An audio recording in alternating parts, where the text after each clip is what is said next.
ওবায়দুল কাদের সম্ভবত এখন শেখ হাসিনার থেকেও বিচ্ছিন্ন। তিনি প্রচন্ড রকম ভাবে ক্ষুব্ধ এবং বিরক্ত ওবায়দুল কাদেরের ভূমিকার কারণে। আন্দোলন দমাতে ছাত্রলীগই যথেষ্ট, এটাই ছিল লাস্ট স্ফুলিঙ্গ ছাত্র আন্দোলনকে খেপানোর জন্য।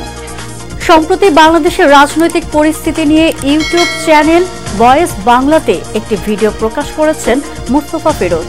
ভিডিওতে ফিরোজ দাবি করেছেন শেখ হাসিনা ওবায়দুল কাদেরকে ত্যাগ করেছেন এবং তার পতনের পেছনে কাদেরের কিছুটা ভূমিকা রয়েছে।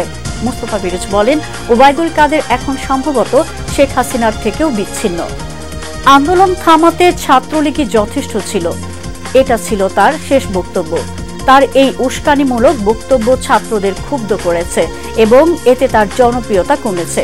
ফিরোজ আরো জানান, শেখ হাসিনাও মনে করেন যে ওবায়দুল কাদের তার পতনে কিছুটা দায়ী এবং শেখ হাসিনা মনে করেন তার এই পতনের পেছনে ওবায়দুল কাদেরের কিছু এই বক্তব্য, কিছু তৎপরতা, আচরণ, যে ছাত্রলীগ দিয়ে সবকিছু ম্যানেজ করে ফেলবেন, এইরকম অধ্যত্বপূর্ণ আচরণ বা তাকে আশাবাদী করার মতন মিথ্যা আশ্বাস শেষ পর্যন্ত শেখ হাসিনা তার উপর ভরসা করে তার পতন ঘটেছে।